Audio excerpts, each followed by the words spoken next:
I would like to welcome everyone for joining us today. Greetings, everyone. Peace to all. And on behalf of the International Movement for a Just World, and of course the Parti Sosialis Malaysia, I would like to warmly welcome today's participants to today's webinar titled Imperialism Perspective, Venezuela, Cuba, and Latin America Today. And this particular webinar is the second in a series of webinars that we are planning, and it is organized by Just and the Parti Sosialis Malaysia under the umbrella of the Venezuelan Solidarity Group as part of our continuing efforts to encourage critical discussions and greater international awareness on issues affecting Latin America today and across the world, especially on the theme of today's webinar. There are many questions about imperialism, sovereignty, sanctions, economic justice, media narrative, and geopolitical power continuing to shape international relations and the lives of ordinary people today. And Latin America remains one of the most important regions through which many of these global questions can be examined and understood. So with that in mind, we always know about the political history behind the Monroe Doctrines or along the lines of what goes on with Americas, especially with the idea of how imperialist agendas in total attempts to exert hegemonic control over the world and how it has exerted itself through American foreign policy and military interventions, and also in regards to the kidnapping of President Maduro from Venezuela during that time. But I don't want to touch too much on it because our guest speakers will be able to expand on these topics and themes a lot more. And we are truly honored today to be joined by two distinguished speakers who bring valuable perspectives through their works in their political education. So today's discussion will focus primarily on Venezuela, Cuba, and the broader Latin America experience in the contemporary period, while also exploring themes of resistance, solidarity, and the challenge faced by nations seeking independence and paths of development in an increasingly complex global order. So first, I would like to thank and welcome our speakers today. We are joined today by two speakers, Stephanie Weatherbee Brito, who is going to be our first speaker today. Stephanie Weatherbee Brito is an organizer, political educator, and international solidarity activist with the International People's Assembly. A lot of her work focuses on anti-imperialism, political education, labor organizing, and contemporary struggles across Latin America and the Global South. So we are honored to have her with us today to share perspectives on the current political realities facing Venezuela, Cuba, and the wider Latin American region. And our second speaker, just to give a quick introduction, is Carlos Ron, who is a Venezuelan political analyst, former diplomat and coordinator of the Nuestra America office of the Tricontinental Institute for Social Research. And he previously served as Venezuela's Vice Minister for North America and has spoken extensively on issues relating to Latin America's sovereignty, geopolitics, sanctions, and contemporary struggles against imperialism. And we are also very pleased to have him to welcome him today to share his insights on the evolving political landscape in America. So with that in mind, I would like to first invite our first speaker today, Stephanie Weatherbee Brito, to give her presentation. Hello, everybody. I'm very happy to be here. I've done many events with the Socialist Party of Malaysia. I've had the pleasure of participating in some of their events in Malaysia itself. So I'm very happy to be here again, sharing with the comrades about what the situation that we're facing in Latin America, which is a very critical and difficult situation. Of course, I think that, as the comrades have already mentioned, Latin America still represents, despite the weaknesses that it's facing right now, the region of the world where the left has most advanced in the past, quarter of a century, and where the left still holds significant power in comparison to other regions of the world, where the left has not been able to build power in the past quarter century. Of course, we still have major revolutions, in Asia that are ongoing, but I'm talking about developments that are more recent. And in that regard, during the neoliberal wave that has hit all of the world, it's in Latin America that alternatives to this neoliberalism and to this order have most advanced, of course. But that progressive wave that I'm referencing, it is currently in very, very deep crisis. I think that everybody's aware of the crisis that we're facing right now, and obviously the most egregious expression of that crisis is the kidnapping of President Nicolás Maduro, and the blockade escalation against Cuba that has taken place in the past few months. But the crisis of the progressive wave has many other characteristics that are not only what we see most in the front regarding Cuba and Venezuela. In fact, Cuba and Venezuela would not be in the kind of crisis that they're experiencing right now if it wasn't for the more complete crisis of the progressive camp in the continent that is happening. Because obviously, what is happening, what the developments inside of Venezuela are also conditioned by the level of strength of the left in the other countries in the region and for their ability to actually provide solidarity and any kind of economic integration and diplomatic unity to face the different obstacles that these progressive forces have faced. And so we can't understand what's happening in Venezuela and Cuba today if we only look at Venezuela and Cuba, if we only pay attention to their own internal crisis and the campaign that the United States has waged against them, the very aggressive onslaught of the United States against them. And so, what I'm going to do today is try to talk about the broader like elements of this crisis of the left because I think that it's provides us a lot of lessons to try to understand what is necessary as progressive forces to try to build more durable processes that are prepared to face the kinds of confrontations with both U.S. imperialism, but also our national bourgeoisies and their interests. And so I think that understanding that helps us both to know what is happening in Venezuela and Cuba right now, but also to understand better what are the challenges that the left must always be prepared to organize for. Some of the things that give us evidence to the idea that the progressive wave in the continent is in crisis is the fact that we have faced a sequence of electoral defeats. So currently, the left is in power in very few governments across Latin America, but very important governments. So that's a contradiction already. So um, we have the left in power in Brazil, in Colombia, in Mexico, in Venezuela, in Cuba, in Uruguay, in Nicaragua.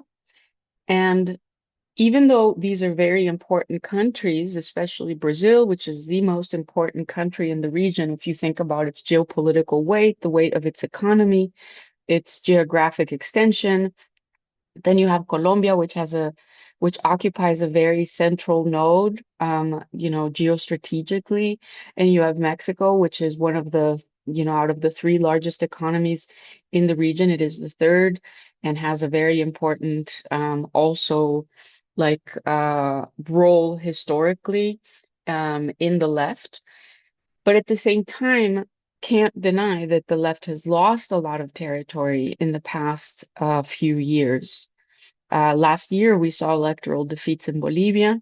We saw electoral defeats also in Chile, which was quite tragic because who came to power was an openly fascist politician who espouses neo-Nazi beliefs.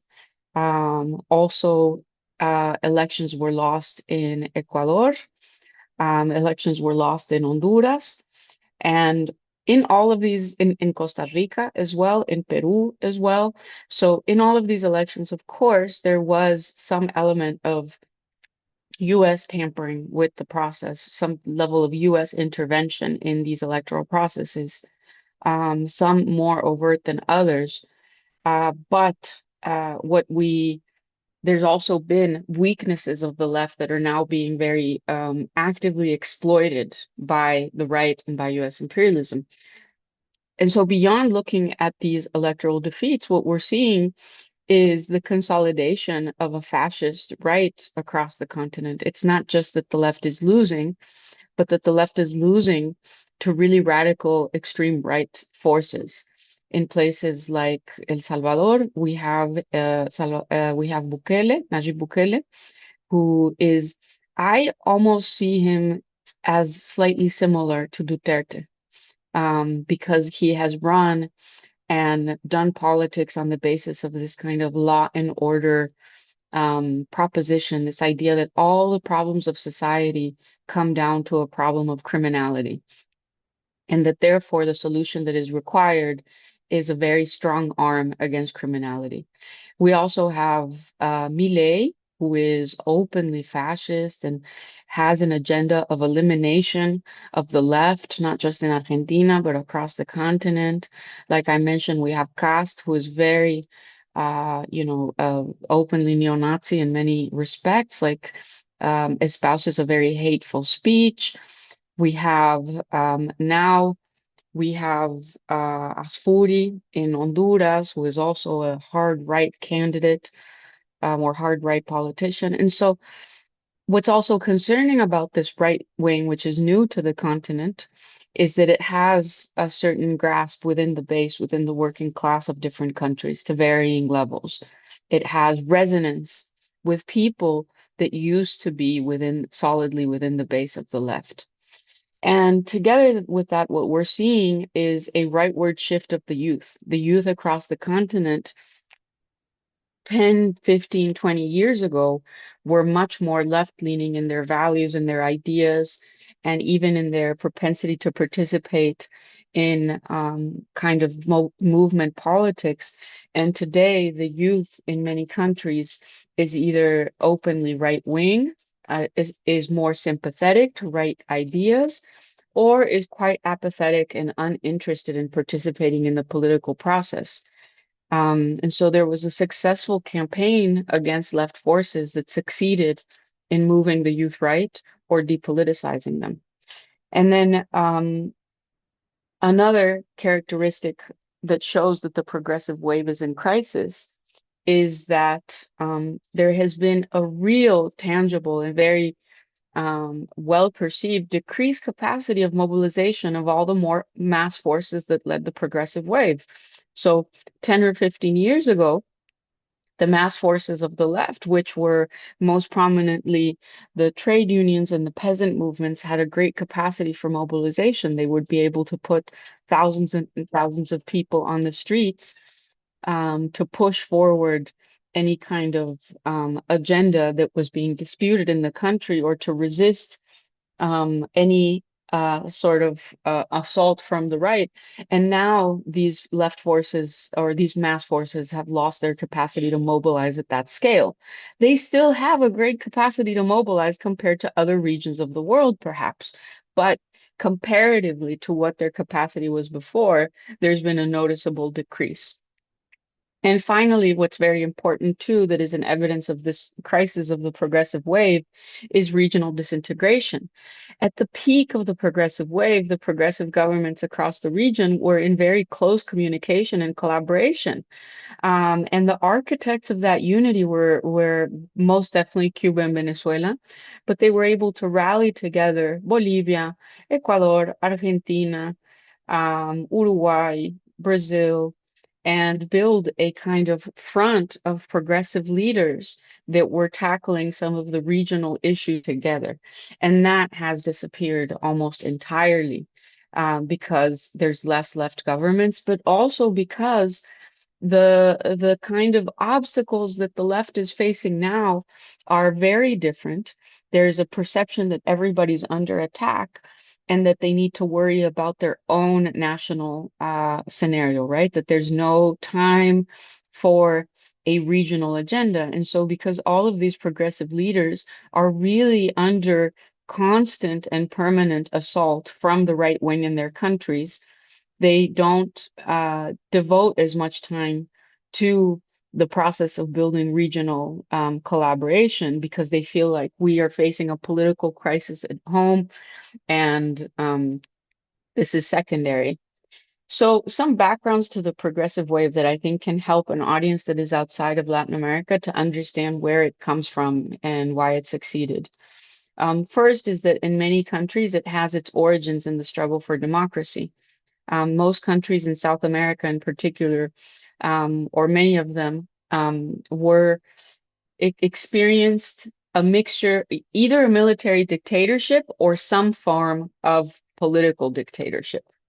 Um, so you have situations like Brazil, Argentina, and Chile, and Uruguay, who all experienced some form of a military dictatorship, some longer than others, some much more violent and repressive than others, but all having very similar characteristics, and also coordination between the military leadership of those countries, all of them being in some way indirectly led by the United States. And then you had other countries that experienced some form of what we can really understand as a political dictatorship, in that there was really no democratic process that allowed for the formation of a people's-based process. So you see that in Venezuela, you see that in Colombia, and you see that in Mexico. And so a lot of the progressive wave has its origins, some of the organizations that were then became the protagonists, who have their origins in the struggle for democracy.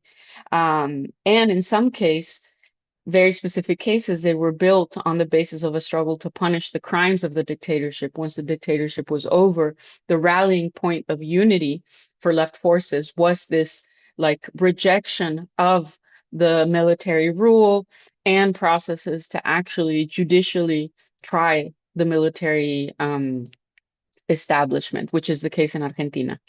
But also, what one of the backgrounds of the progressive wave is that there was tremendous unity and mobilization and an upsurge in mass organization prompted by a rejection of the neoliberal policies of the 90s, which were drastically affected the standard of living of peasants and also the urban working class. So it created a possibility for unity between these two sectors of the working class that are very important across the continent. Um, and so most definitely the vanguard of the progressive wave in Latin America is Venezuela, because it relit the torch of revolution in a period that had seen no new revolutionary processes. So Venezuela comes at a period when the left was organizing, was struggling to build power. There was a lot of new organizations, or organizations of the working class were showing renewed strength. We saw, in Bolivia, there was the organization of peasants and trade union. Both miners and agricultural workers were starting to become much more strong capacity for mobilization. Were developing a very convincing criticism of the order on the basis of the fact that it was, very prejudicial to the standard of living of people, but also attacking the colonial roots of the system. In Argentina, there was the ability to build strength on a complete rejection of what the IMF and, in general, the economic policy of the ruling elite had created in terms of unemployment and inflation in the country. In Brazil, there was, there was a struggle against the dictatorship that then turned into a struggle for economic rights, where the leading forces were the trade union movement, which was based in the auto factories, and also the landless peasant movement, which had been building strength since 1984. And so in this context of the 90s, where there's like a lot of active class struggle in the different countries, Venezuela is able to conquer power. The left in Venezuela is able to conquer power electorally. And it comes to power with with a discourse that really captures a lot of the other mass forces that were struggling across the continent.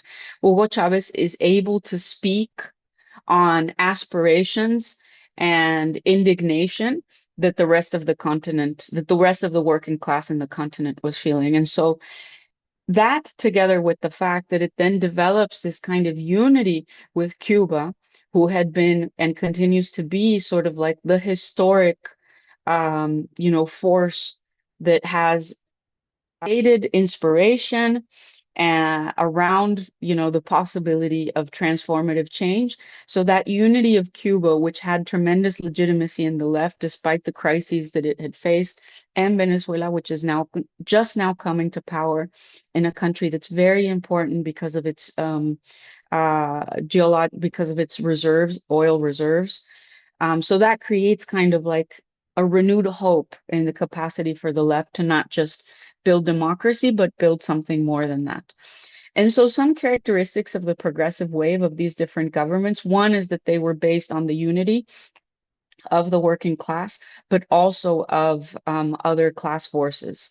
They had support in many cases of the middle class and of some sectors of the ruling class that, understood that there needed to be new economic policies to create economic development and economic policies that favored national enterprises.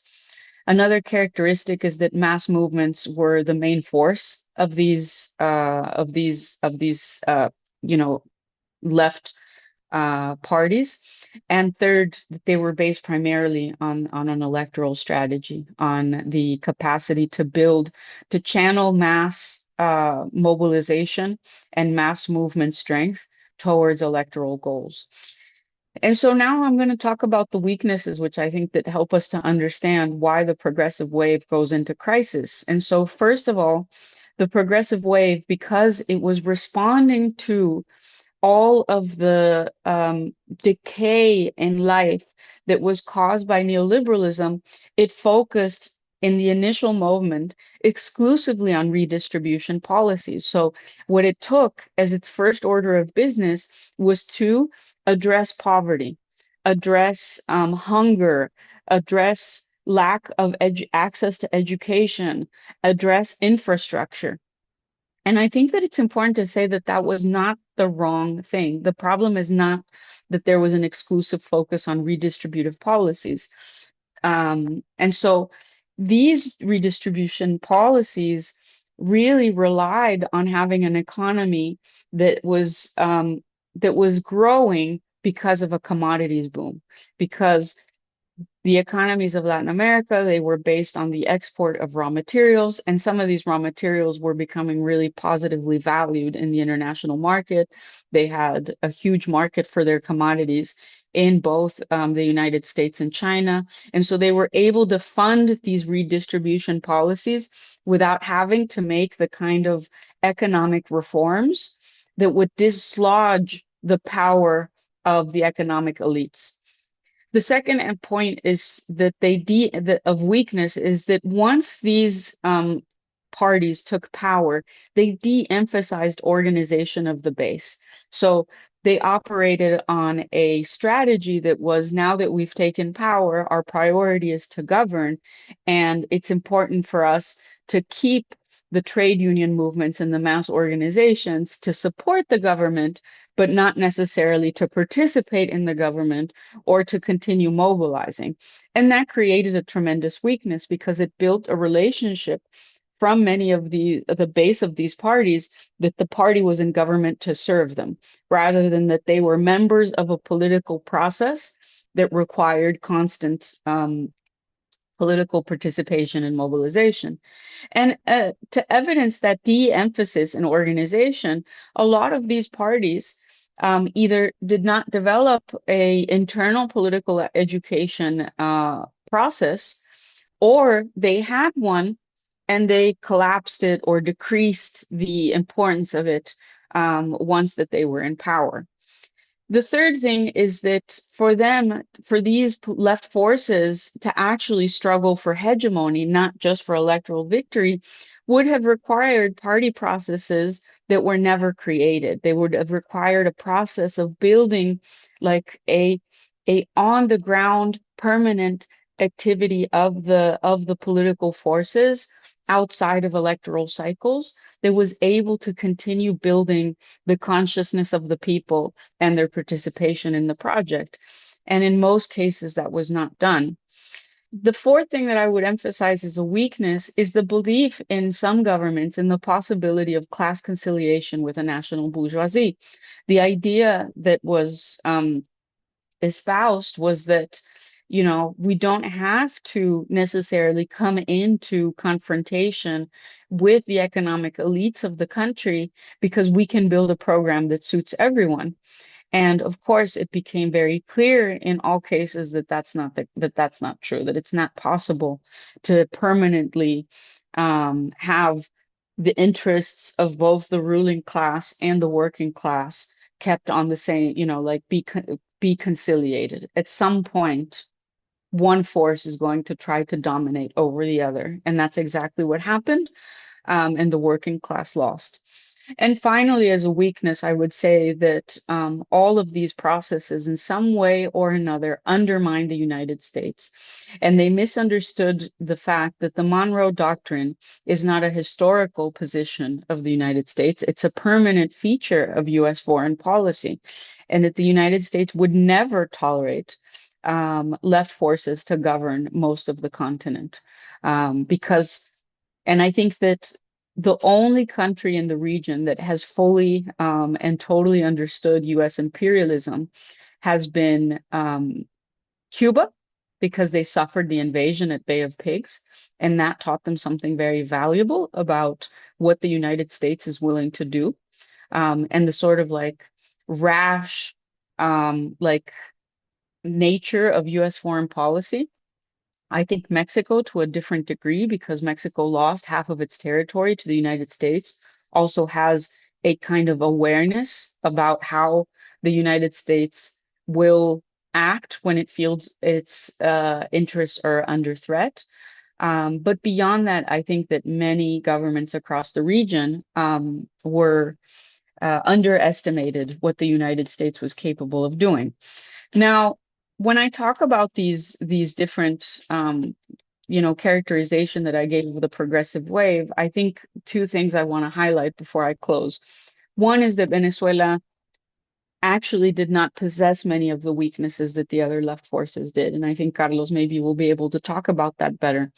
But Venezuela did attempt and succeed at greater structural reforms of its economy by nationalizing its oil reserves and destining the royalties and the profit from these oil reserves to redistributive policies rather than doing it through other mechanisms.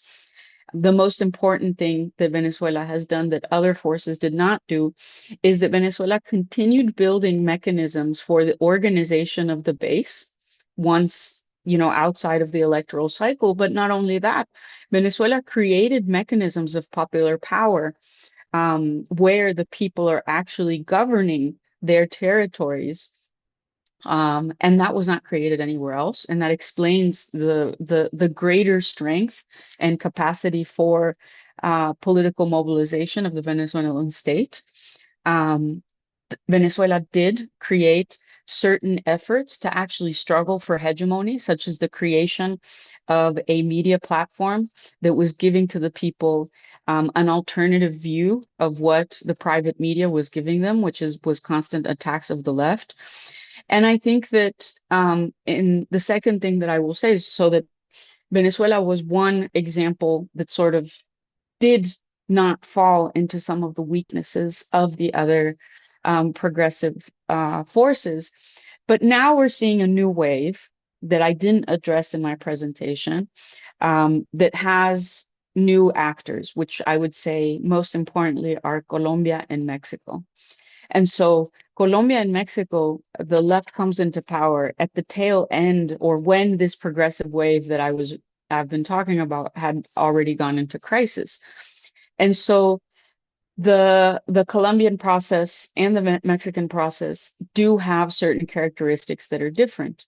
I'm more familiar with the Mexican process, and I could say that the Mexican process also still continues to believe that some level of class conciliation is not only possible, but that it's necessary. But one characteristic that I think diverges in Mexico from the other processes is that it has still continued to stoke mobilization and to still rely on mass support expressed through street mobilization as a way of continuing to build power. And as I had said, most of the other progressive governments demobilized their base once they took power, and I don't think that that's the case in Mexico. Um, and so I think I will close with saying that even though there is an undeniable crisis that we are facing right now, I think a lot of the lessons of this wave have been really instructive, and organizations across the continent at different levels are grappling with that history to try to build and rebuild. But of course, we're in a much, much more adverse scenario for that process of rebuilding because we are now contending with a internationally coordinated extreme right that is very actively supported and encouraged by the United States.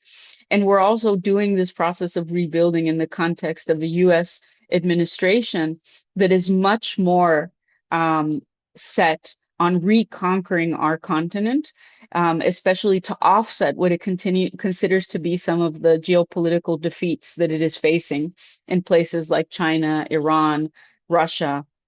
So we're doing this process of both self-criticism within the left, but also with an effort to try to preserve the elements of the left that continue to endure. And build a new moment. Thank you, Stephanie.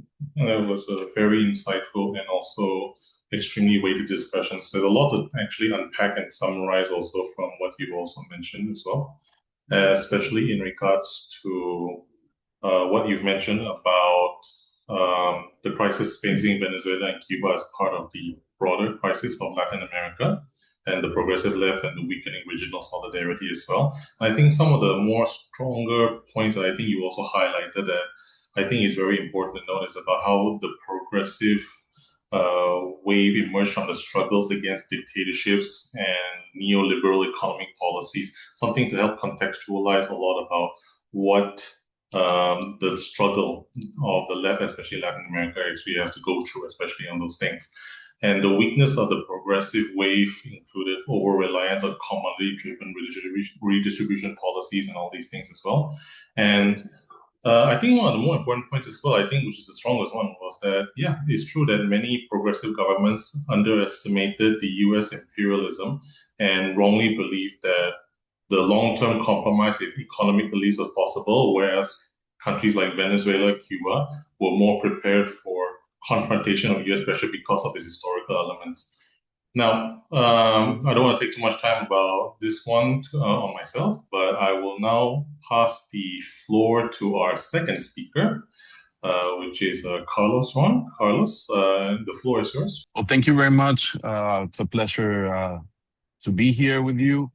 Again, it's also always a pleasure to share space with my friend Stephanie, which makes it very hard for me to follow up.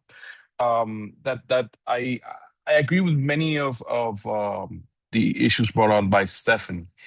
And I think we also have to understand where this current moment, is coming from. See, I have a reading of this of the situation of U.S. imperialism now with regards to this region. That now, at least temporarily, it has, I believe, it has restored the dominance and some sort of control over Latin America. That's not to say that this is something that is permanent or this is something that is not meeting any resistance. But I think in hindsight, when we look at what has been the developments of the region in the first quarter of the 21st century, this is the first time where really the U.S. has taken control or is exerting the most control over the region. I think that this situation is the result of a larger geopolitical move that the United States is making. We've talked, we've been talking since the last couple of years about hyper imperialism in Tricontinental Institute.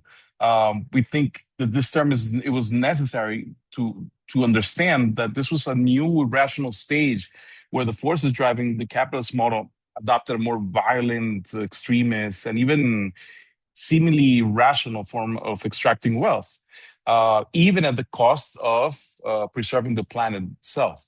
The US-led global North constitutes this the powerful military bloc that now finds itself in relative decline in relation to new actors, especially actors such as China and Russia, but in particular China. So it shows that this current situation shows that it no longer maintains control. This united global North US-led bloc, it no longer maintains control over areas such as technological development, over resource appropriation, even over finances. So what it does need to do right now is exert pressure with the weapons it still maintains, which is the most powerful military in the world, and a very strong media and communication structure that allows it to dominate narratives and wage cognitive war. Last year's U.S. national defense strategy, clearly laid out that it was a priority for the U.S. to restore its dominance over the Western Hemisphere and to guarantee access to its resources, but also to deny China and other competitors and other actors access to these resources and to this region. So from the start of the second Trump administration, this has been enacted with, like Stephanie said, within the same logic of the Monroe Doctrine. Monroe Doctrine is a 200-year-old statement, but successive U.S. presidencies have added their elements, their corollaries to the doctrine. And now we are facing a Trump corollary where basically the U.S. has given itself the right to intervene in any country of the region, disregarding national sovereignty or international law, in order to restore U.S. preeminence over the entire region. And it has said so that it is never questioned again. So this is a new moment, of defiance, sort of, that the United States has been showing towards the rest of the region. The attacks on Venezuela and Cuba, of course, are the most obvious example of this Trump corollary. But I think we shouldn't forget that there are other actions that under the second Trump administration that has shown the push for this for this moment, for this corollary.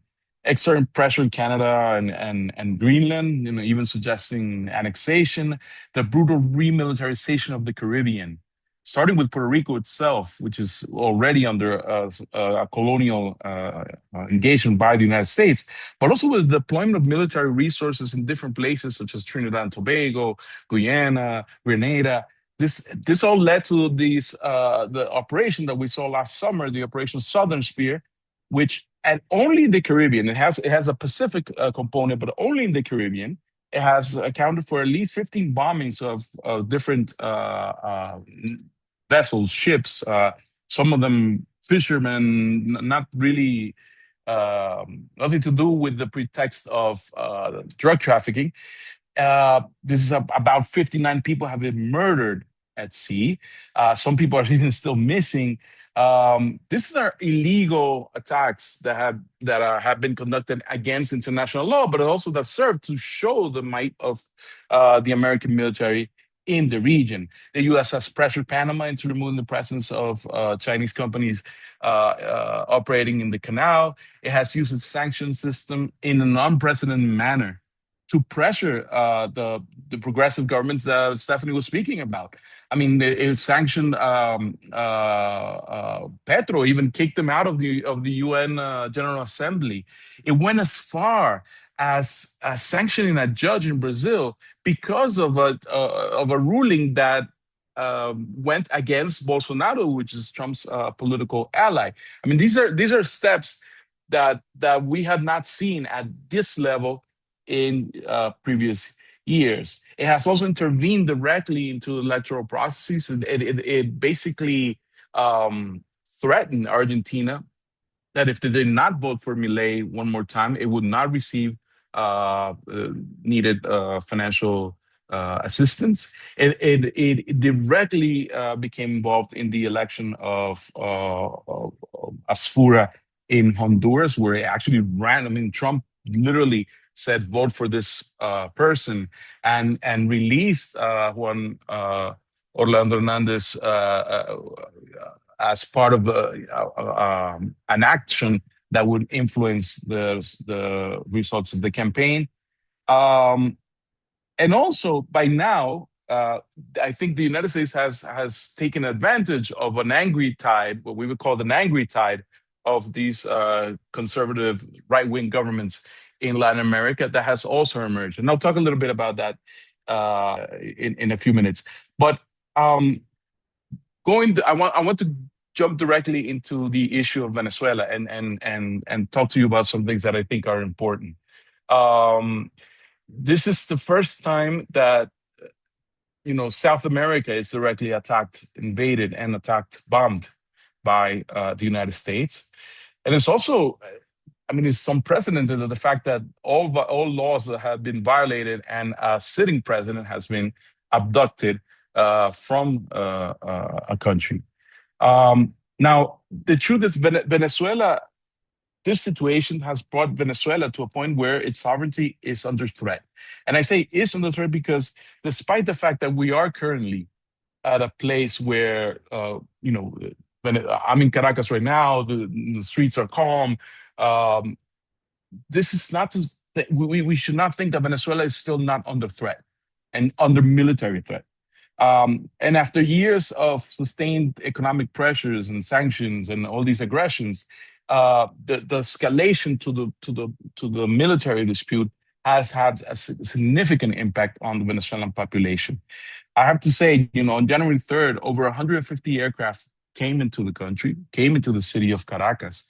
It's a very, close space. Carried out for 2 hours and 28 minutes, a huge military offensive that we had no capabilities, military capabilities to respond to. Although there was resistance and there was firm resistance, there were 47 Venezuelan soldiers that lost their lives. There were 32 Cuban internationalists that lost their lives.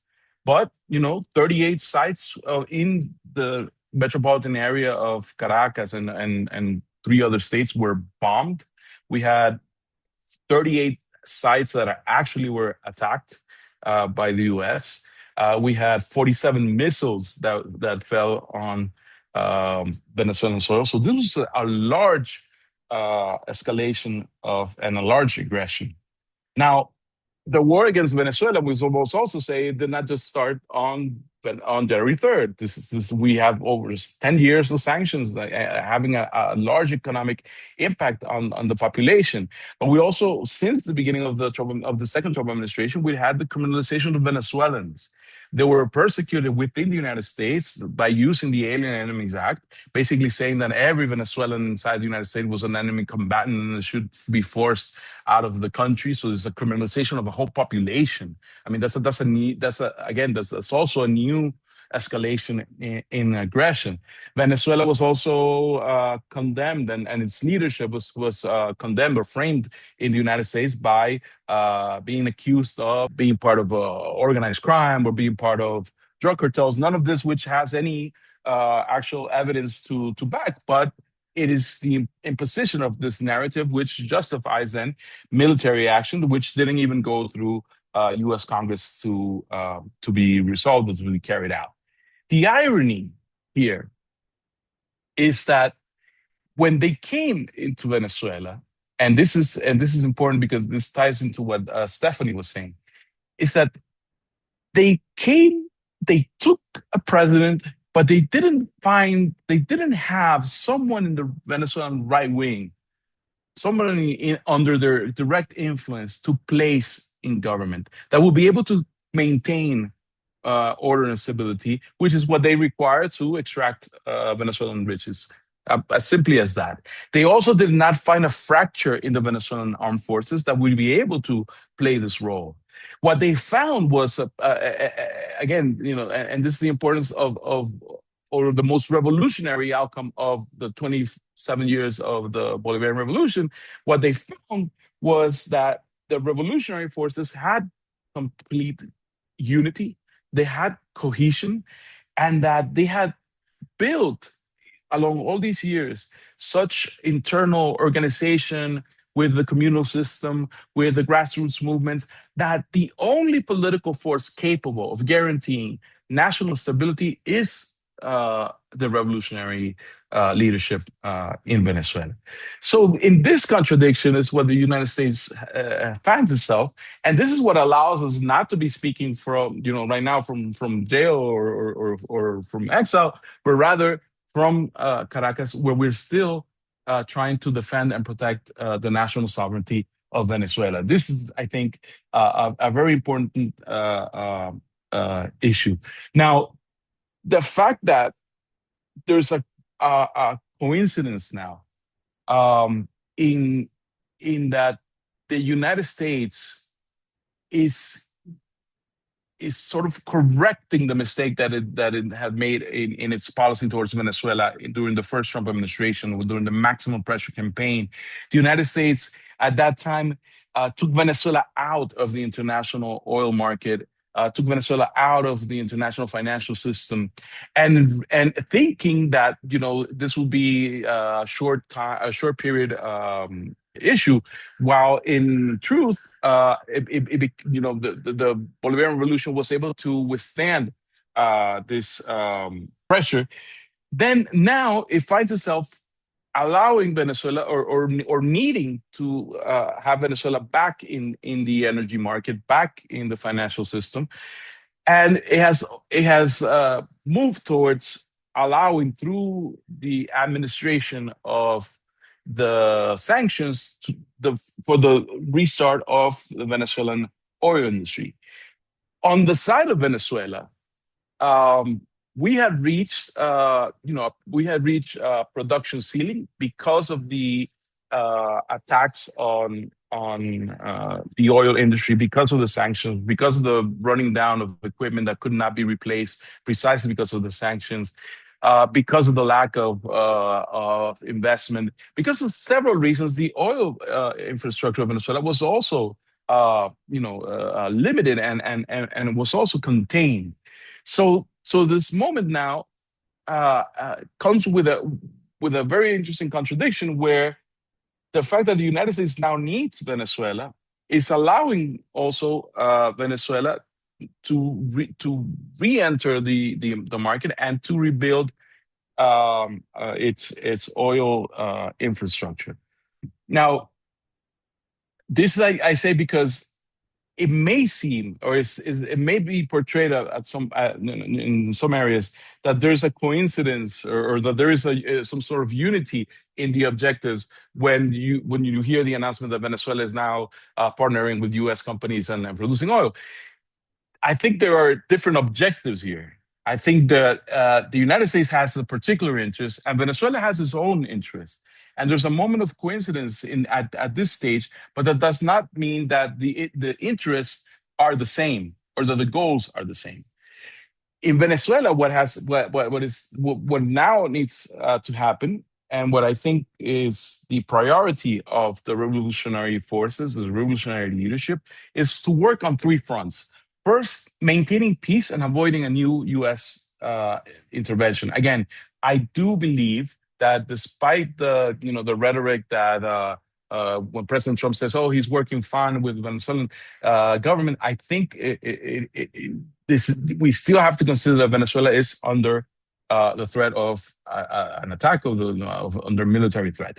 Second, I think the Venezuelan leadership is aiming to consolidate national stability by the way of also building a coalition that is that goes beyond the anti-imperialist forces, but also brings in nationalist forces in order to help contain U.S. pressures and help maintain national sovereignty over its resources and over how the income is executed of these resources. That way, preserving peace, preserving national stability, but also preserving the revolution in power. And finally, I think also, of course, that we cannot forget the importance of defending President Maduro and trying to do whatever is possible, both in Venezuela and outside, to bring President Maduro back to the country. It's just been only 4 months, and it's been a roller coaster.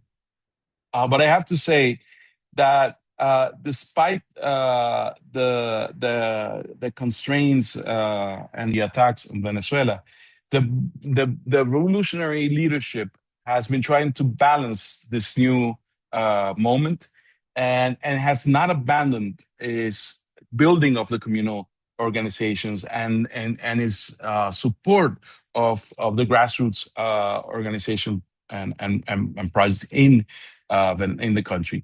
On the March 8th past, there was a communal consultation process, which is a sort of elections that we have established in order so that local public policy priorities are defined by the communities themselves. And this was met with the strongest participation to date, the highest rate of participation coming precisely from the residential areas that were directly hit by the U.S. attack. And this has been with the support of the revolutionary government. And so issue that the revolutionary government has made a priority to continue to strengthen these structures, to continue to strengthen this project shows that there is a resistance, and that the case of Venezuela is not this. It's not what some lightly have said. That this is that Venezuela is now a form of a protectorate of the United States. No, I think there's an ongoing struggle that's not necessarily something that is declared openly, but that you can see in the social tensions within the country, and there's a decided population, revolutionary population in Venezuela that is committed to maintaining national unity in the revolutionary process, that is committed to maintaining the orientation of the revolution, and is committed to amass strength in the face of what eventually would be another electoral contest that would define the future of Venezuela in the coming years. I have to say that also within this framework, the right wing in Venezuela has shown a lot of weakness. It doesn't have the strength, the cohesion to recompose itself, but is hoping and is waiting for the United States to build that up. Now, for the international solidarity movement, I think it's important to say that when a country or when a revolutionary group is faced with the hardships that we are facing now in Venezuela, there's always this tendency to fall into the trap of judging how the revolutionary forces is reacting. Are they revolutionary enough? Are they making too many concessions? I think it's always healthy to assess how revolutionary forces are performing. That is, of course, that's a priority for everyone. But I think at a moment like this, conditions are not the optimum conditions for the revolutionary struggle. I think what Venezuela is facing is the need to make decisions that have existential consequences for the whole process. And it needs the accompaniment of the international community. They need to be encouraged to continue making the decisions that are within the revolutionary path.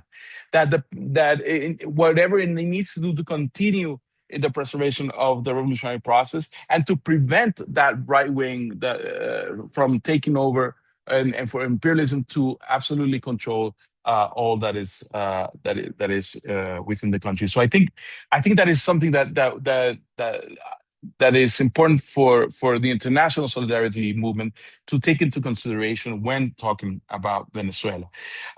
Just quickly to reinforce what Stephanie was saying, I think besides the fact that we have this hyper-imperialist attack on the region, I think there's the element of the conservative forces, or the right-wing forces in the region that we must look at. I think we've called it an angry tide, and this is not. It's not just the U.S. Buying off leaders, but it's actually it is finding collaboration with Latin America's new right, which doesn't necessarily just embody conservative values, but it operates in symbiosis with hyperimperialism.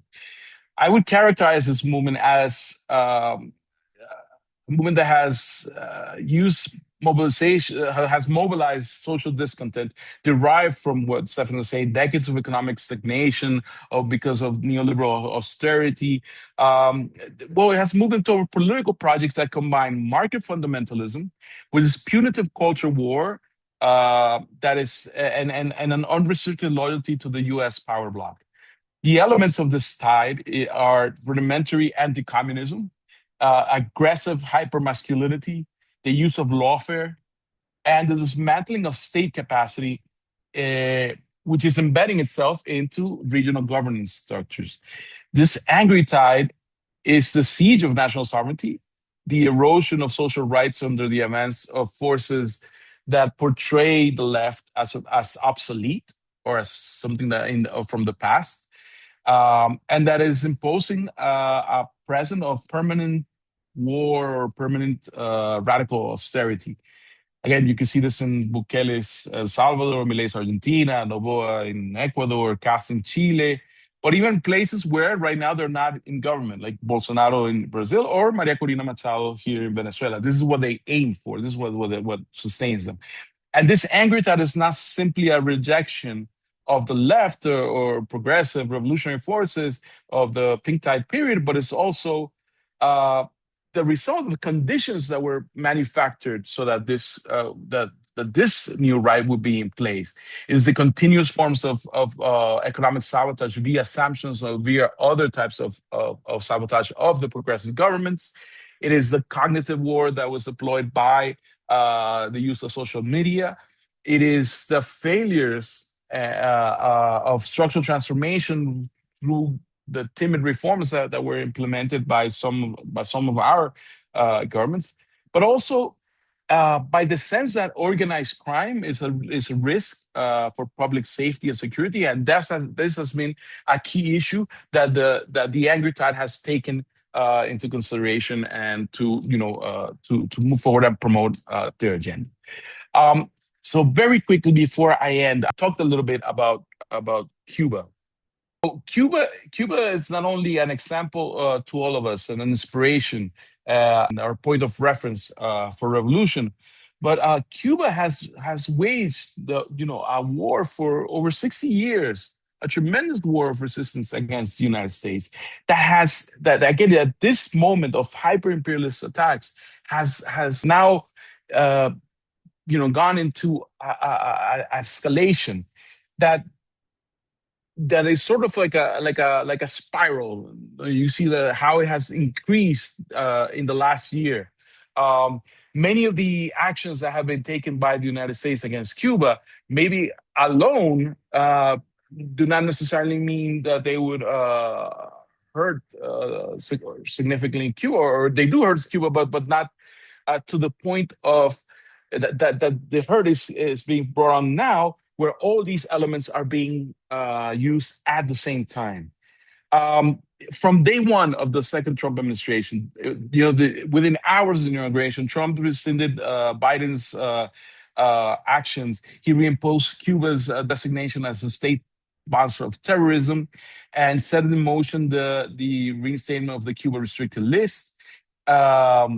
This list was rebuilt in February, and it included entities that process remittances through Western Union, which choked the lifeline of some of the income that was coming into the island. Also, at the end of January, they rescinded the suspension of Title III of the Helms-Burton Act, reopening U.S. courts to promote lawsuits against the Cuban government for property that was nationalized in the 1960s during the early period of the revolution.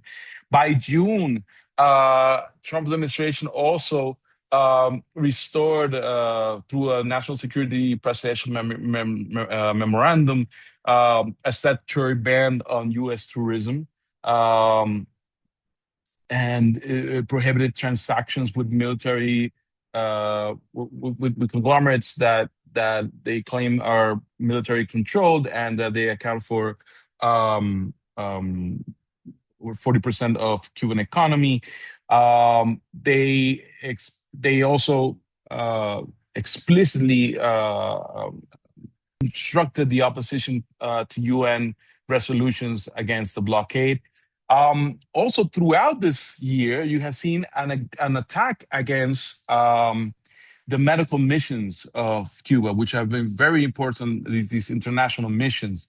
You see many countries in the region in Latin America have already ended their agreements with Cuba in allowing the medical professionals to come into the countries. Honduras ended it in February, so did Guatemala. Jamaica ended it in March. Guyana also in February. Bahamas has suspended. Some of the countries have either have suspended completely or have changed how they treat Cuban doctors. All this to say that this not only impacts of course, Cuba, because this was an important part of Cuban economy and or access to foreign exchange, the exchange they had with these medical programs. But it's also impacting the health and the life of many of the people in the Caribbean and Latin America who otherwise have no access to healthcare. And of course, the energy blockade that we have seen throughout 2026. I mean, just the way that Cuba has specifically targeted shipments. I mean, there was one ship, the last that I'm aware of, in December, the last shipment of oil that came out of Venezuela towards Cuba was seized by the United States. It has done so in other occasions with other shipments as well. So you see this, move towards blockading with energy and to create a collapse in Cuba. Despite all these all the scenario that I'm presenting, I don't think we are a point of we should be in a point of pessimism. I think we should be in a point of analysis, of realism. I think in the sense that we should not try to idealize the processes, but understand that the two main revolutionary processes in Latin America are fighting for their survival, which are Cuba and Venezuela right now. They need our accompaniment and they need our understanding, but also we need to think about what it is. We have to answer certain questions. We have some challenges ahead. We need to answer the questions of how we're going to resist these attacks. What it is that we need to do now from the grassroots movements, from the political forces in the region, to replace that leadership or that cohesion that the Latin American left had at the beginning of the century, at the beginning of the pink tide. I mean, are we going to do this through the Sao Paulo Forum of political parties? Is it possible to do it still through the ALBA governments? Are we going to have the platforms of social movements in the region be the ones that lead this charge? This is important questions that we have to address. We have to address again is there a common program that we can promote for the left, a basic program for the left, and of course how is internationalism going to play out and at this moment? how is international solidarity going to be important to help Cuba, to help Venezuela, and to help these processes that are coming up? I tell you, it's not, the right wing doesn't have it as easy. Imperialism doesn't have it as easy as it seems.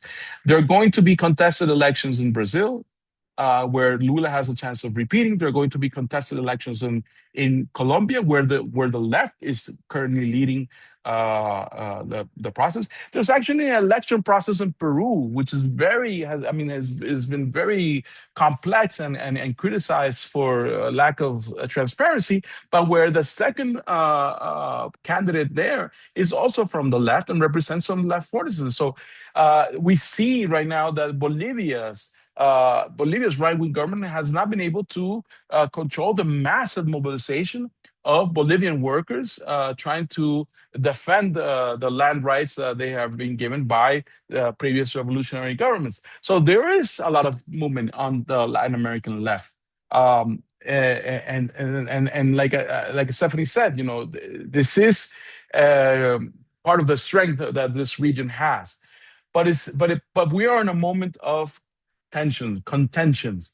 We're in a moment of struggle, and we're in a moment where we must be very, very keen to understand these processes, to understand this class struggle in the region, and to find ways of supporting it from abroad with our solidarity. So thank you.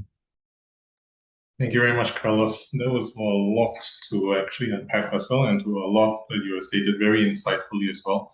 Just to quickly summarize, I think you argued about the United States is intensifying its political, economic, and military influence in Latin America through a renewed form of what you term as hyper-imperialism, particularly targeting Venezuela, Cuba, as part of a broader geopolitical struggle, and also emphasizing on, despite sanctions, military pressure, and economy aggressions, Venezuela has maintained resistance through revolutionary unity, grassroots communal organizations, and strong national sovereignty. And also, more importantly, I think this is something that we'll touch on because there's a question on it.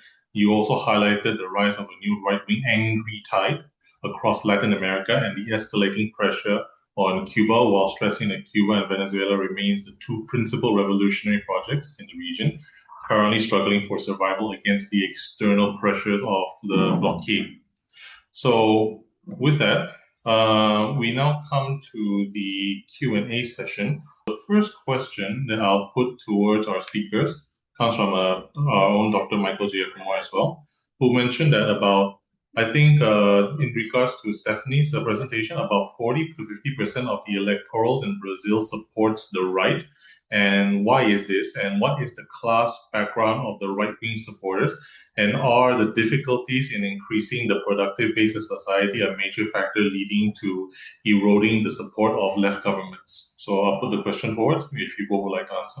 The right-wing electorate in Brazil is, as it is in many countries like the size of Brazil, is quite diverse, and it's not possible to say they're just one thing or the other. It definitely, one of the major causes for the move to the right is a certain dissatisfaction with the level of economic development that Brazil has experienced. Brazil now is an agro-exporting country. And because of that, it has, aside of that, it has deindustrialized. And it's an economy where most of the working class has either no formal employment or has very unstable working conditions. And so in that context, there is a lot of dissatisfaction amongst the population about the idea that the standard of living isn't actually improving. But there is a lot of other causes for the growth of the right in the region. I think one is that there was a very effective campaign in 2000, starting in 2013, that counted on the full kind of not only support of the largest television network in Brazil, but it was orchestrated by them to sort of blame the PT and the left for every problem in Brazil, and to build this narrative that the PT is a corrupt party, fundamentally, that it is a party that is rife with corruption, and that far from it actually being capable of solving the problems of the population, that it presents itself as a people's party, but in fact, it's a party of criminals. Of course, that narrative is false, but because it was carried so aggressively by the mass media and picked up a lot of steam around the impeachment of President Dilma, it built a kind of general common sense among the population that the PT is not a reliable political actor. The other element that explains the growth of the right is the massive growth of evangelical Christianity amongst the poorest communities in Brazil, which is a factor that is not just specific to Brazil, but to many other Latin American countries. And this evangelical Christianity really functions as a political organization. It's not just a spiritual community, it's also a political organization that actively promotes very conservative values. And so, what was successfully developed over the past 10 to 20 years was this vision that what was the reason that Brazil was all the problems of Brazilian society boiled down to the abandonment of conservative values, right? And so there was an attack on all progressivism on the basis that it was emancipating women from the home, and that through that it was like destroying the family nucleus, and that was weakening the pillar of society. The idea that the left-wing ideas that are being propagated by the PT erode the figure of the male in society, and that also creates a societal weakness. And so all of these things are actually quite powerful. And so there's a mixture of reasons why people have been voting right. One, dissatisfaction with the economic situation in the country. Two, the growth of conservative values. Three, this campaign to tarnish the image of the PT. But a fourth element, which I think is very important, is that there has been a very aggressive campaign to portray the living conditions in all Brazilian cities as being fundamentally untenable because of crime. This idea that, criminality in Brazil has gotten completely out of control, and that the left is fundamentally weak on crime because its political line is to humanize the criminal versus protect the victim. And that has been a very, very, very powerful narrative, because on the one hand, the population, especially the middle class, has been really, really mobilized to this situation of being in permanent fear of criminality, even though criminality is really exaggerated by the mainstream media. And so then it really votes on the understanding that we need to vote a strong actor that is going to actually take public safety seriously. And so we saw this very clearly when Bolsonaro got elected. One of his campaign promises, which actually was very popular among sections of the working and middle class, was the right to bear arms. That he was promoting that one way to face criminality was to free people to carry weapons, and that then they can take their safety into their own hands. And that was actually a popular measure. A lot of the population, I wouldn't say that most of the population supported it, but a lot of the population. But additionally, I think that Brazil, just like the United States and many other countries, a new cultural movement of the right has been created that espouses a certain kind of set of values, lifestyles, and political visions. And it has been so carefully orchestrated together with, political actors, with the media. And it has, appealed to a lot of people, I think. And like I said, that it explains in large part why the youth in Brazil today have moved rightward. Thank you, Stephanie. Now, moving on to something of a next question. It's a bit of a long one, but it is to give context because the participant is actually seeking comments from the speakers. I'll just read it out first. It says, from K. Ping Hu, he says he's published Demi Racket, a book on nation building. At the heart of this work lies socio-economic visions that seek to draw the best from both socialism and capitalism. And he calls the idea parentism. In its essence, is simple yet profound: to have a good government should be like good parents, always striving to give the best for their children. The commitment to ensure every citizen has opportunity to live with dignity reflects the central spirit of socialism, and the aspiration to empower individuals to live their best lives embodies the aim of capitalism. And parentism harmonizes the two tradition, and he believes that a nation guided under this principle can bridge the divide, uniting citizens across the political spectrum, left and right, around a shared vision of human flourishing. So he wants to ask for comments from the speakers about what you feel about the concept as well. So I'll open it to the speakers as well for their responses. Not familiar with the concept, but I find the problem, at least in Latin America, is how to reconcile what each of the social classes want and aspire. I mean, what we're seeing in many parts, what we've been struggling with in the last 27 years in Latin America is that there is a concerted view in the Venezuelan elite that that there's no interest in the popular masses and the popular classes to be able to have a life with dignity. So to try to put this down, or try to see that there could be a government where you can please both left and right, and sort of be a caretaker for both aspirations, seems to me a bit troublesome. I don't think the aspirations of the masses have been able to would be able to be met under such premises if the aspirations of the traditional elites, which are very, I mean, the amount of disparity of those who have and those who don't have in Latin America is huge. I mean, the inequalities in Latin America historically have been huge. So the aspirations of both are different. What I think is possible, though. I think it's possible first to strengthen the concepts of democracy, not in the liberal terms that the U.S. or that neoliberalism have promoted in the region, but I think in that idea of not only going out to elections, but actually participating in the decision-making process in a more direct way. This is something that has been done in Venezuela, and that has engaged even the political right.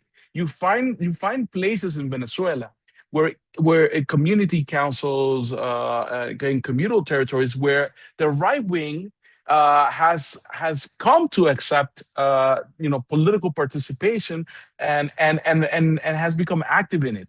I mean, people holding right-wing views would often be participating also in the decision-making process of their own localities, which is actually an effect of a left-wing policy. I think you can find also a room to build unity towards defending sovereignty, toward defending national sovereignty, natural the use of natural resources against imperialism. You can find common ground in some of these aspects, but I think there's always going to be an element of class confrontation until the widespread inequality in Latin America is addressed, and that needs to be under the process of social justice and measures that are not going to satisfy the elites in this region. Thank you, Carlos. Next one is from Dr. Alex Pereira. Imperialism is not confined to the United States alone. It continues to manifest itself across the world in different forms. Countries such as China and Russia are also striving to expand their global influence. The strategies and methods may differ from one power to another, but the underlying motive appears to be the same: the pursuit of economic, political, and strategic dominance. In such contexts, do you not think that the working class across the world must eventually unite and organize itself to confront this growing threat in the long run? Leave it to the floor. Yeah, I think that there is a need for us to really understand the term imperialism, because imperialism doesn't imply the pursuit of influence, or in the speaker's words, domination. Imperialism really consists in a system of complete and total coercion of the economic, political, social, and cultural system of a country to fulfill the needs of another country, and fundamentally through economic weapons, right? If we go back to the way that some of the classic theories of imperialism would explain, they would articulate that when a country uses its economic advantages to try to access forcefully another market, to make the development of that economy dependent on the relationships that the larger economy has, and to forbid them from entering into other economic arrangements that could meet the needs of their population, that is imperialism. And there's no evidence in my mind that China is doing that or that Russia is doing that. Now, I think that the situation that we see is that the United States does not tolerate any form of competition to the hegemony that it built in the post-war period. The United States enjoyed a brief period of unipolarity after the fall of the Soviet Union, and the ruling class that currently is in power in the United States is really committed to that vision of maintaining, preserving that unipolarity in perpetuity. And that unipolarity consists in basically having the entire economic system work in the interests of the US economy. And we see that very clearly in the way that the dollar functions.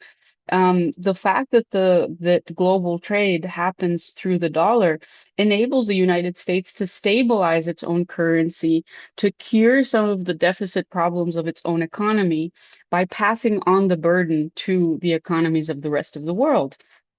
And the United States would go into a free fall economic crisis if it was not able to do that, right? It needs to keep the dollar as the central currency. And on another level, for it to continue to extract wealth at the level that it is, it needs to have that kind of dominion over the resources of the rest of the world that everybody here is familiar with. And so because the United States is in this pursuit of uncontested unipolarity, that has conditioned the foreign policies of many other countries in the world. So when you look at a place like Russia, Russia has to necessarily react to that position of the United States. We have to remember when we criticize Russia for incurring on the sovereignty of Ukraine or for acting in ways that would seem to subvert the sovereignty of other peoples, we have to remember that the United States has been articulating a strategy for the past 20 years to try to balkanize all of Russia, meaning to fragment it, turn it into multiple small republics so that it can be more easily managed, pliable, and that it never contests US dominance. At the same time, we have to remember that China has also, without provoking the United States has been trying to destabilize China for many, many, many years. First, through political means to try to create a crisis of legitimacy of the Chinese government through the issue of Hong Kong, then to try to stoke the security of China through Taiwan, then trying to encircle China militarily, then to try to sabotage its economic development through a variety of economic measures. And so China is definitely reacting to these things.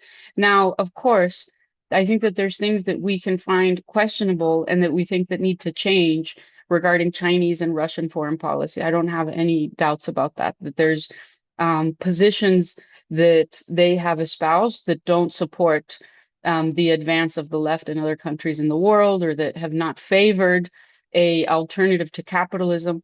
But from that to call them imperialists, I think is an incorrect assessment. I think that we have to be more precise about how we view these growing forces.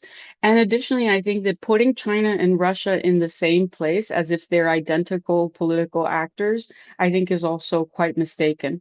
There is a big difference between China and Russia.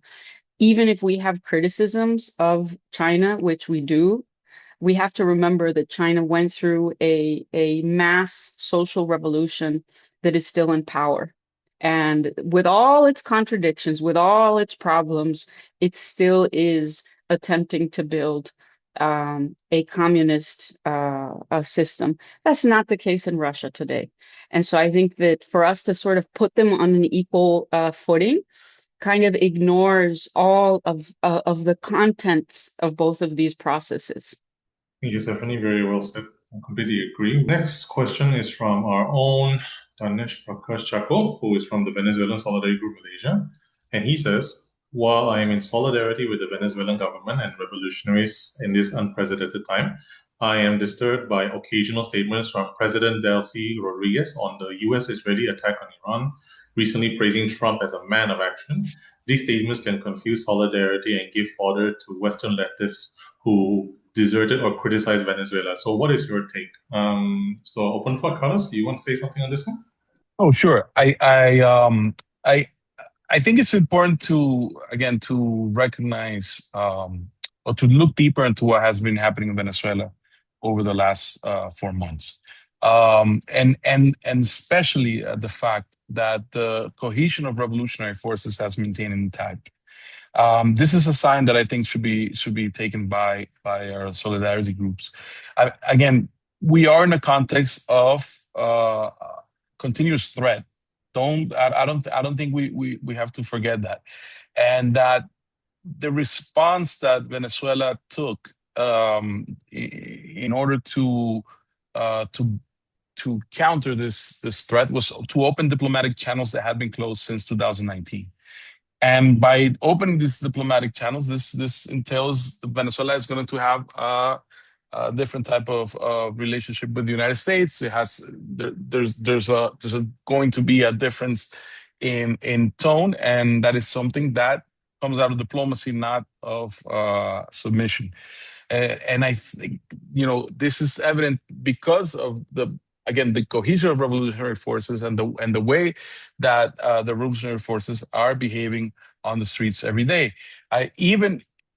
Of course, we also have to understand that there is the dominance of the imperialist discourse.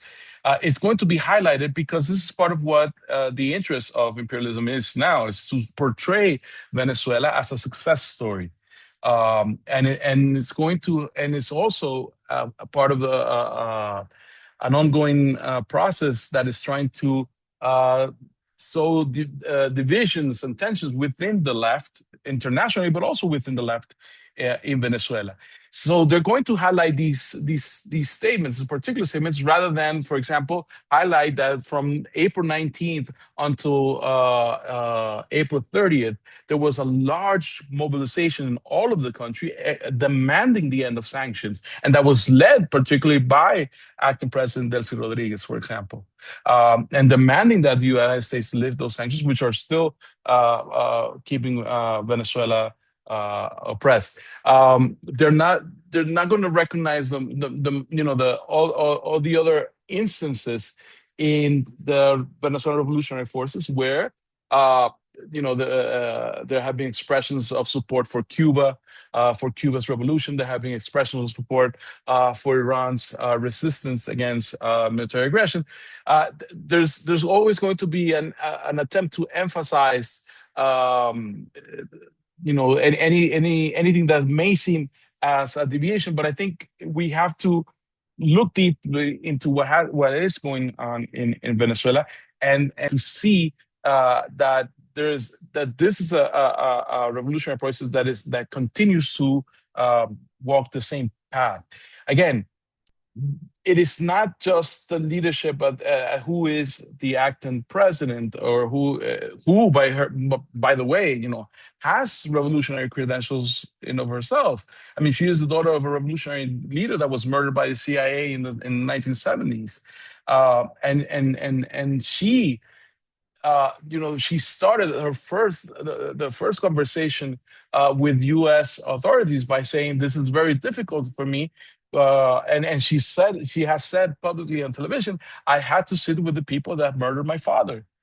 But if I have to do this to preserve the independence and the sovereignty of Venezuela, I will do this. We have to understand that this is a very, very tense moment for Venezuela. This is a very complicated moment for the revolutionary forces in Venezuela. And I understand the issue, the complexities about the messaging and how difficult it is.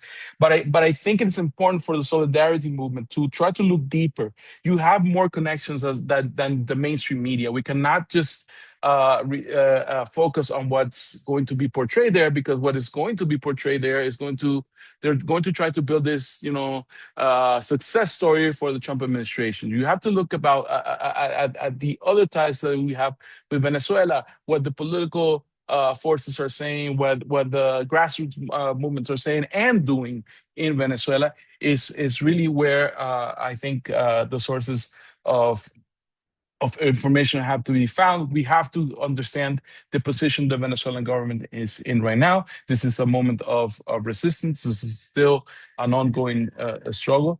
And I think, again, that's why I'm saying the importance of international solidarity right now is to accompany the process closer and to be on the lookout for these attempts at dividing the movement or discrediting the revolutionary credentials. If the Venezuelan people who have been struggling for 27 years for a change in the country, for a transformation, were not in support of its revolutionary leadership right now, this would have easily broken down. We would easily see different leaders and different people saying different things. We're going to see a whole breakdown of revolutionary unity, and that is not the case. I think there's a lot of discipline in the revolutionary base. There's a lot of understanding about the seriousness and complexity of the moment, and I think the international community should try to be understanding, even though I do agree.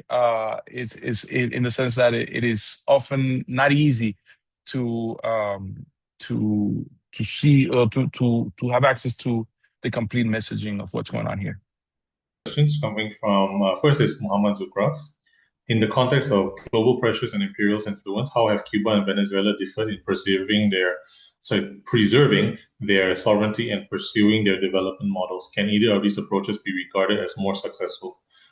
Just throwing this to anyone. The other question actually is for Carlos as well, the last one. So, one more question for yours.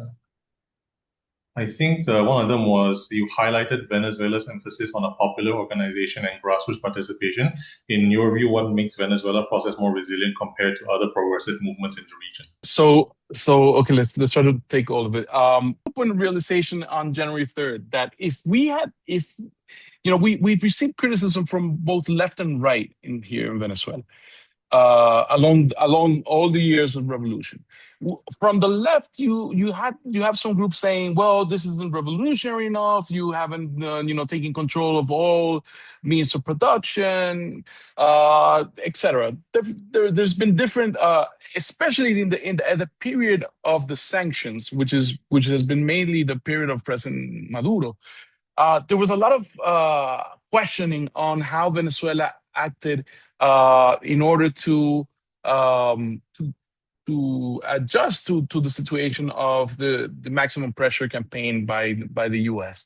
And the questions arose from how, for example, well, we had to make some adjustments that were not necessarily in the path that at the beginning of the revolution we were successfully implementing because now we were under U.S. sanctions. I'll give you a quick example to illustrate what I'm trying to say. For example, we renationalized the gas stations as part of the oil renationalization process, and it was mostly dependent. It became a part of a state-run enterprise.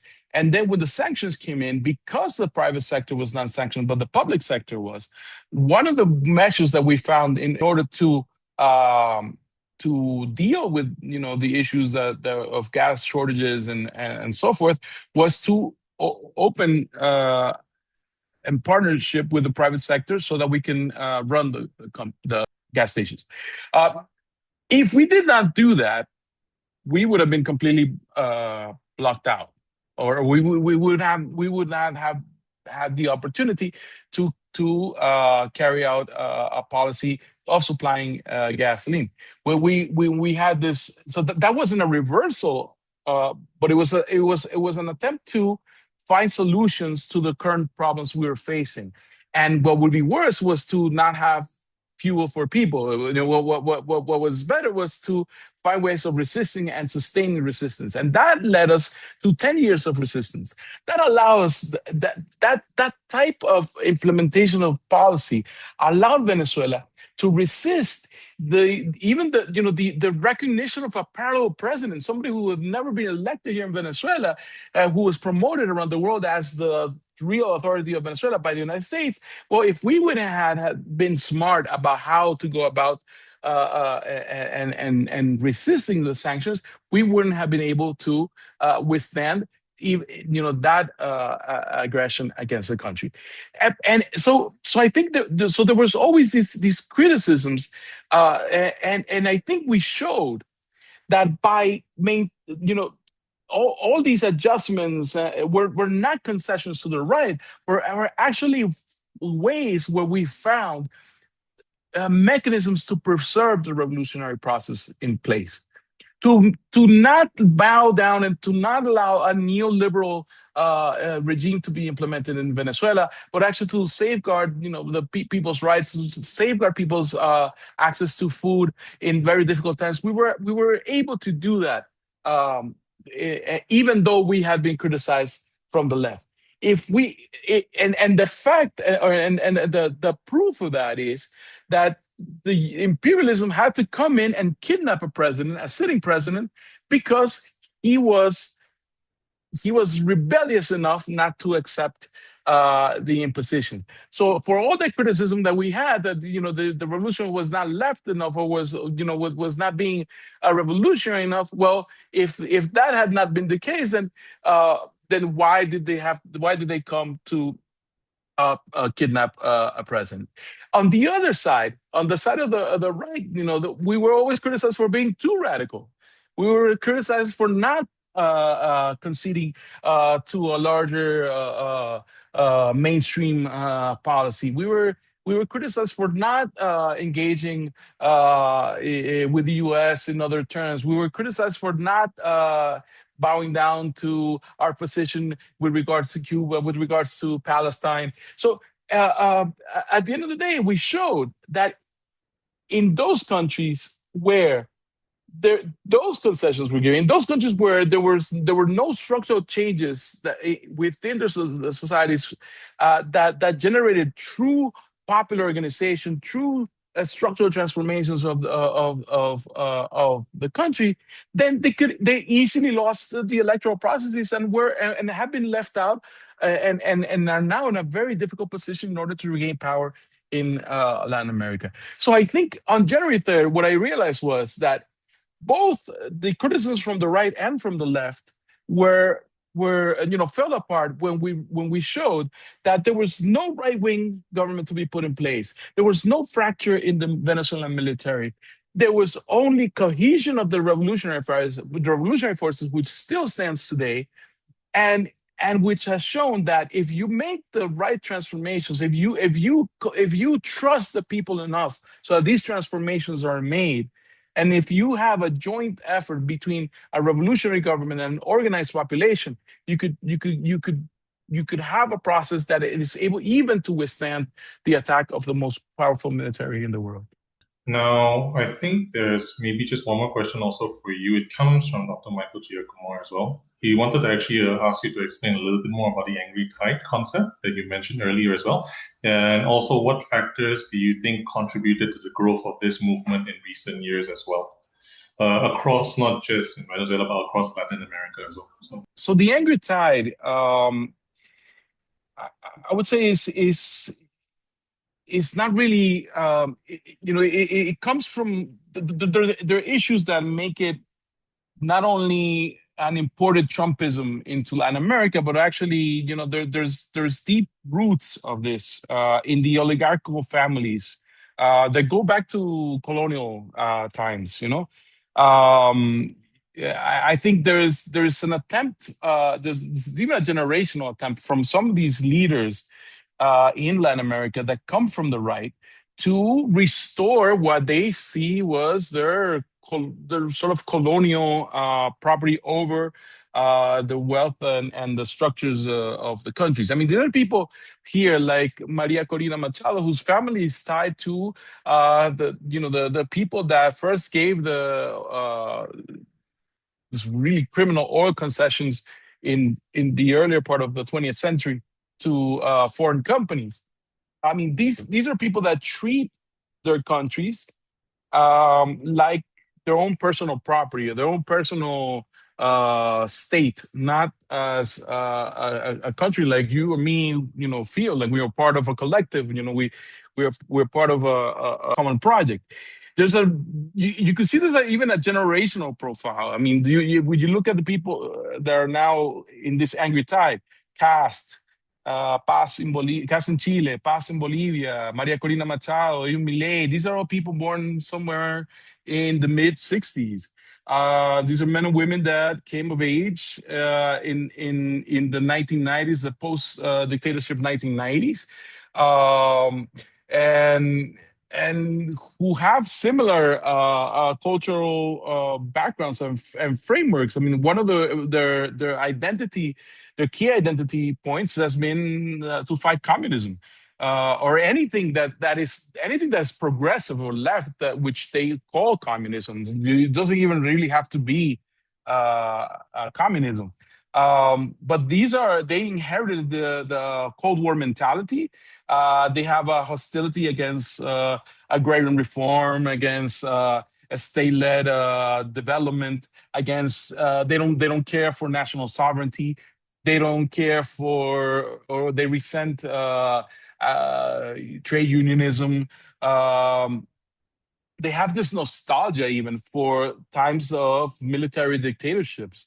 I mean, you have even Cast in Chile. He's the son of a Nazi party member, and he still says, Pinochet was a wonderful idea for Chile. They are also people that come from a wealthy background. These leaders from this angry tide, they studied, with the Chicago Boys,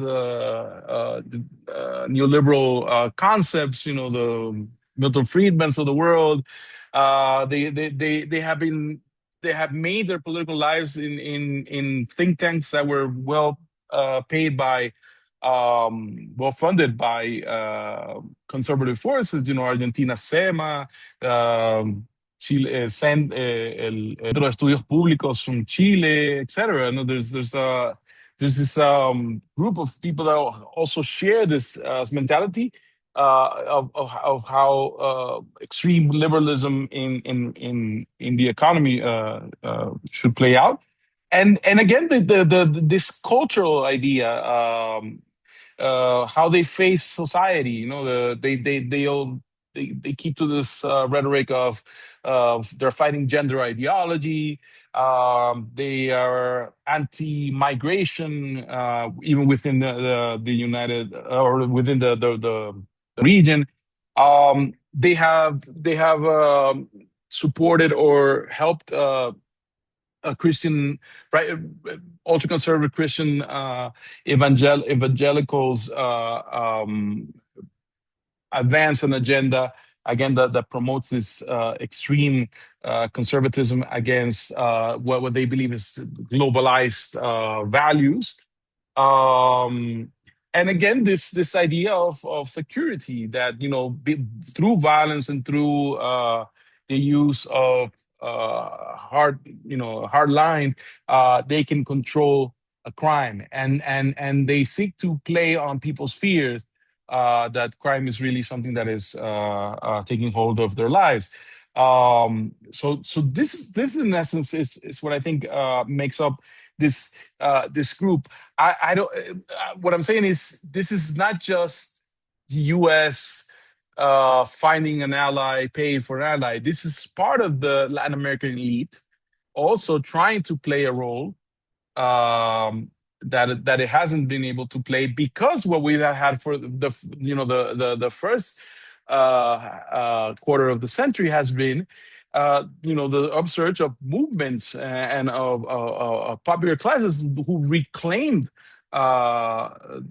who actually reclaimed the democracy, took it away from this liberal construct, and have used democracy as a way to promote popular causes. I mean, we often forget that during this period, at least 3 constitutions were written in Latin America, in Bolivia, and Venezuela, and Ecuador.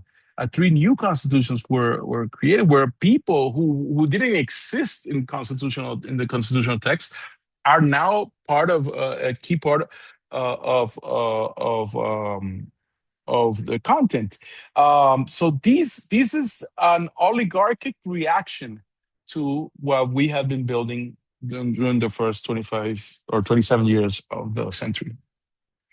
Thank you very much, Carlos. I think we already run through the gauntlet of all the questions already. So we're now coming to the closing session of our webinar. So before I close it off, I would like to ask and invite if any of our speakers would like to give their closing remarks as well. If they would like to share anything as we close off the session. Stephanie, would you like to have a brief closing remark first? Yes, I think that just to say that at this time, there is a great need for clarity around what is happening in our region. And I wanted to salute the effort to hold this webinar because I think that we are facing a really aggressive communication campaign from the right wing and from the United States that Carlos referenced, right? On several levels, right? That aims ultimately to delegitimize the capacity of the working class to take power and build a durable project that actually improves the lives of the people. That's the essential goal, right? To say, no, it's not possible for working class forces to actually build an alternative. There are no alternatives. And so I think that it's very important to keep our eyes refocused on what is at stake. And even though there are definitely, we may have disagreements on different positions about reading the international conjuncture, or we may have criticisms of the processes that are underway in different places. But I think that ultimately we have to preserve unity despite our, many other elements on which we might digress. We have to preserve unity on the line that it is illegitimate for the United States to unilaterally bomb a country and kidnap its head of state. It's also illegitimate for the United States to declare a fuel embargo on an entire people as a means of collective punishment to try to exert concessions from their government. Like there is nothing legitimate about that, whatever we may have as opinions. And so I think that global solidarity at this time is really important. It's really important in the same way that we built a global movement to condemn Israel's genocide against Palestine, and we denounced how illegitimate that war was as a means of trying to supposedly address the problem of terrorist forces inside of Palestine. I think that we have to build a similar global movement of unity that denounces the illegitimacy of these actions now. I think that I just want to close also with reminding people that Zionist forces also have been playing a role in Latin America. I really believe that Zionism in Latin America operates as a right arm of the United States. And it has been verified that Zionism has been mobilized different forces of the Zionist state to try to support the rise of the right in our region, to try to coordinate operations, to try to provide intelligence, to try to provide strategic orientation to the right. And so what we're looking at, not just in the region of West Asia and North Africa, is also a strategy that has repercussions in Latin America and most likely in Southeast Asia and East Asia as well.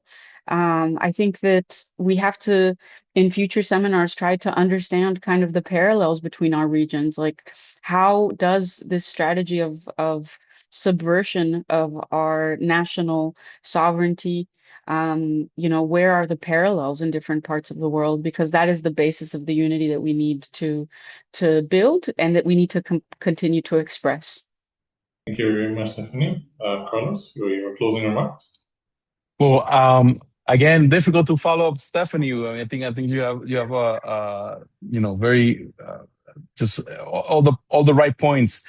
I have to say that it is important that international solidarity is there.